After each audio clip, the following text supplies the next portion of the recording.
In a civilized and cultivated country, wild animals only continue to exist at all when preserved by sportsmen. The excellent people who protest against all hunting and consider sportsmen as the enemies of wildlife are ignorant of the fact that, in reality, the genuine sportsman is by all odds the most important factor in keeping the larger and more valuable wild creatures from total extermination.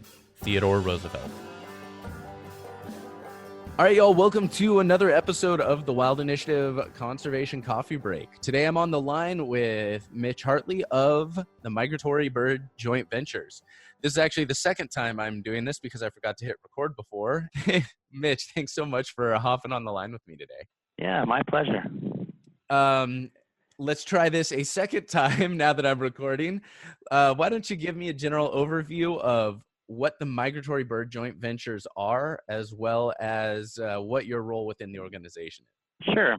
So the Migratory Bird Joint Ventures started about 30 years ago, and what they are voluntary cooperative regional partnerships. Typically, it involves federal wildlife conservation agencies, state agencies like state fish and game agencies, and nonprofit organizations like Ducks Unlimited or the Nature Conservancy. But really a whole host of conservation partners, including tribes, universities, private industry, private landowners. And it started in 1986 when the North American Waterfowl Management Plan started out. And that was designed to address a decline in ducks, geese, and swans that had been going on since the 70s. And there was a lot of concern there.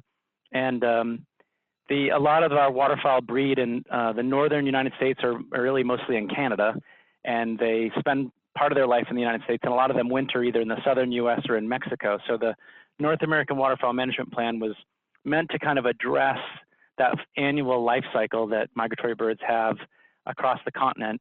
And that started the joint venture program with that emphasis on waterfowl.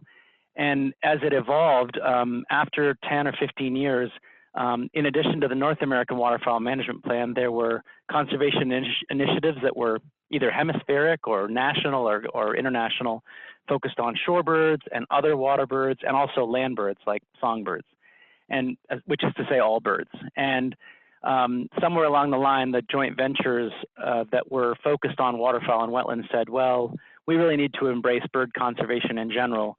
So we kind of expanded our role. And we also expanded the number of joint ventures. So now almost all of North America is in one of 24 different migratory bird joint ventures. I work for the Atlantic Coast Joint Venture, which covers the whole U.S. portion of the Atlantic Flyway from Maine to Florida and down onto Puerto Rico.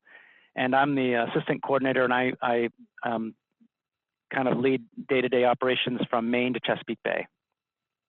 My role there. So the Migratory Bird Joint Ventures, kind of the thing I realized as I was digging into it, is a bit of a unique organization, as it's not as much like something like RMEF or anything where you've got this overarching organization with kind of individual volunteer run chapters underneath.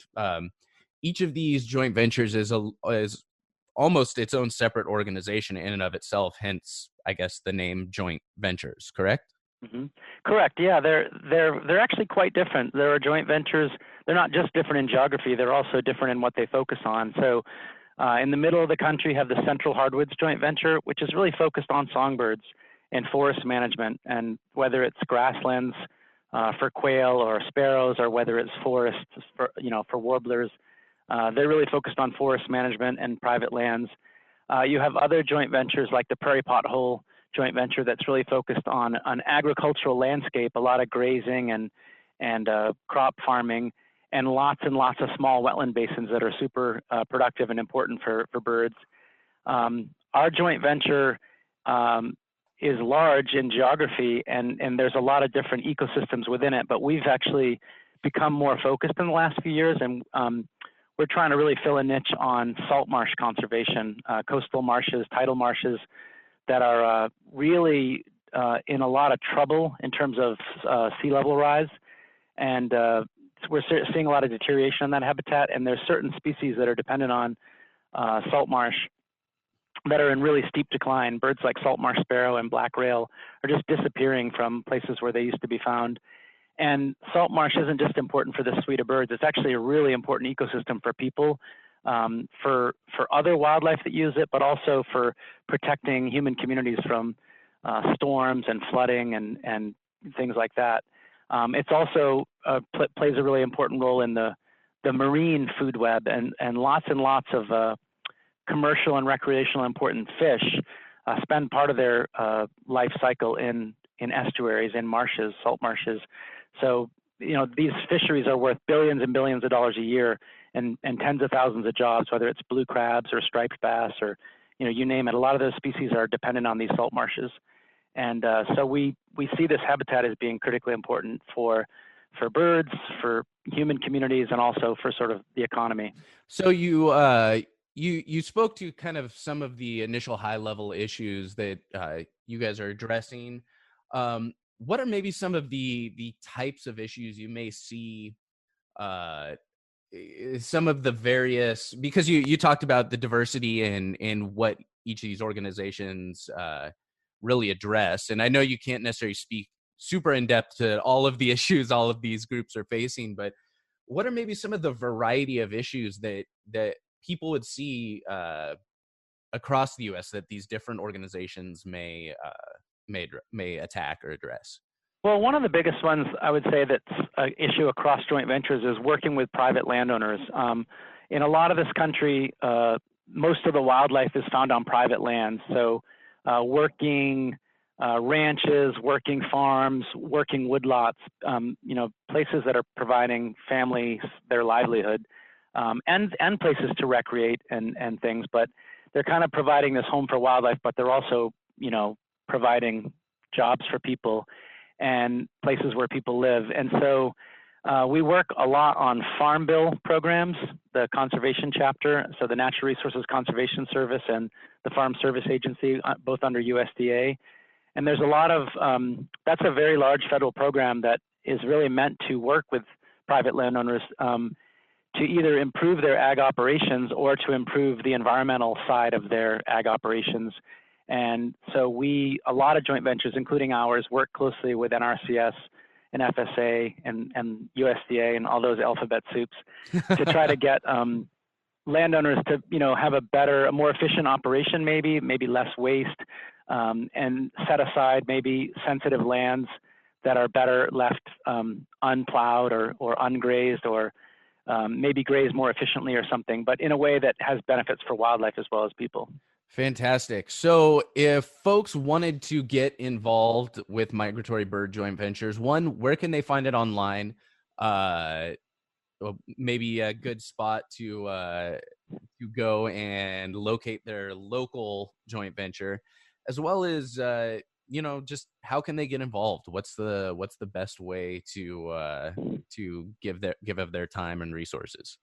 Yeah, well, that's a somewhat complicated question. The first part's easy. There's a website for the Migratory Bird Joint Ventures. It's mbjv.org, as in migratorybirdjointventures.org.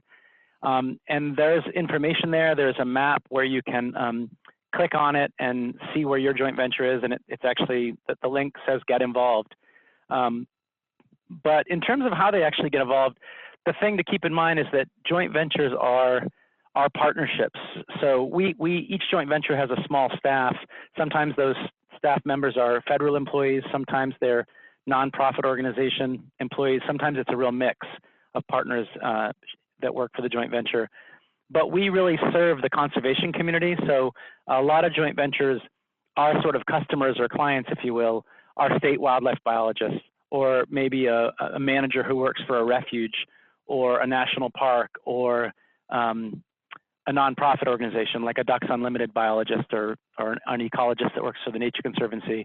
So those are kind of the people we talk to every day and try to support and help them prioritize their work, and we help connect them with funding sources and so on. So but there are a lot of joint ventures that are working with private landowners. So private landowners, might, depending on where you are in the country, if a private landowner reached out to a joint venture, they might be able to very quickly connect them with someone and say, oh, you need to talk with this partner, Pheasants Forever, or you need to talk with this partner with the Nature Conservancy, or the state forester is really someone who can help you with your large woodlot.